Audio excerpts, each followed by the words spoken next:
After years of mediocrity, we were the laughingstock in Europe as the Premier League. We're spending all this money, and yet the Liga and the Bundesliga are absolutely ripping us apart in Europe. the Premier League is finally back at the top. But if you look at the last few years, we've got it back. Just look at how the Premier League table is only 7 games in. Crystal Palace and Bournemouth in the top 6, while Everton and newly promoted Sunderland are on the same points as Chelsea. Clubs are stronger, managers are smarter, and the competition has never been this fierce. But this didn't just happen overnight. It took decades of evolution, setbacks, and reinvention for the Premier League to become what it is today. In the late 80s and early 90s, English football was on its knees. Stadiums were crumbling, finances were drying up, and European clubs wanted nothing to do with them. So in 1992, a revolution began. The first division broke away, and the Premier League was born. A new name, a new identity, a new vision to make English football global. Television money poured in, and the game transformed overnight. And soon, one club rose above all: Sir Alex Ferguson's Manchester United. They built an empire of trophies, dominance, and mentality. They didn't just win, they defined an era. But United wouldn't rule alone for long. Arsene Wenger arrived at Arsenal in 1996, challenging with flair and innovation. From 1996 to 2004, it was a two-man war: United versus Arsenal, Ferguson versus Wenger. It was football royalty.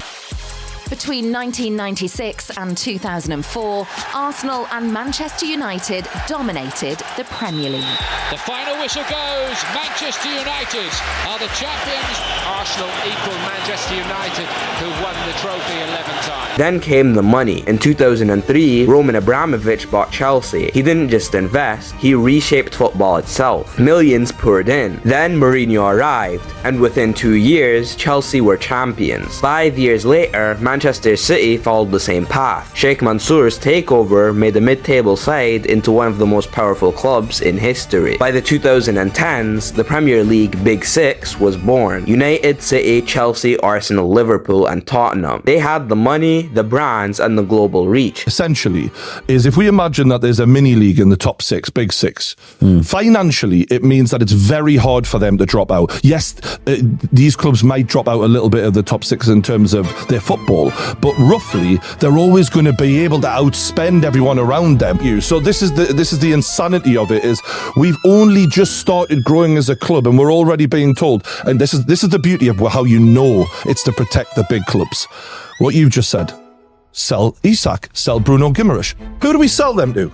The big clubs. Yeah. So it keeps them strong. Thank you very much. That's the problem with it. Newcastle should not be in a position where we have to sell to who would buy them? Manchester City and all of these huge clubs in the world. It felt like no team could touch them. But even as the league grew richer, English clubs began falling behind in Europe. Spain ruled the continent. Barcelona had Messi. Real Madrid had Ronaldo. And Spanish dominance became a nightmare for England. And of course, the top teams keeping the top players. We have Neymar, Cristiano, Messi, Benzema, Modric, Kroos, so many important players. If you check on the best top 10 players, we have the most of them in La Liga. And that means that at the end you got the best players. From 2013 to 2019, only one English club reached the Champions League final: Liverpool, and they were humbled by Zidane's Real Madrid. 2013 to 17, we're spending all this money, and yet the Liga and the Bundesliga are absolutely ripping us apart in Europe. We were the laughingstock. They were taking loads of money off us for players, but then they were still winning and getting to all the Champions League finals. The Premier League had the hype, the money, the drama, but Europe had the glory. It felt like England's empire was fading. Then everything changed. The league's financial strength reached new heights. But this time, it wasn't just about spending, it was about smart spending. Guardiola's arrival in 2016 transformed City into a tactical masterpiece. We have to win and win every game to be champion. You have to win many games to be champion. And it happened in the last 14 or 11 or 12. That's what we have done. Klopp turned Liverpool into a machine of organized chaos. So I think the most important moment for development, and we have to develop, of course, not because of the situation now, because of the situation in the last years, we have to develop is the start. And I think we all have, this would be a good moment for restart. Chelsea re-emerged with European success. Chelsea Football Club champions of Europe.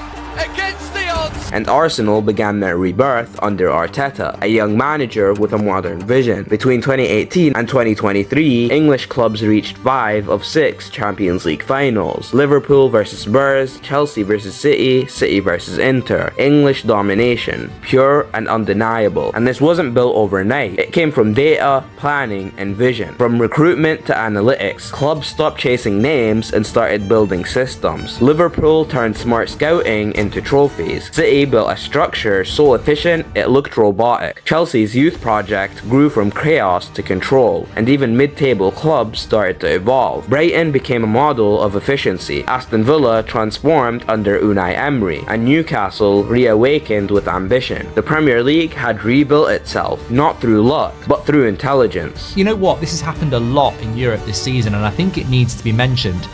The amount of times I saw United do it, and we're not even that good. The last 20 minutes of games, the Premier League intensity and fitness really does come to the fore.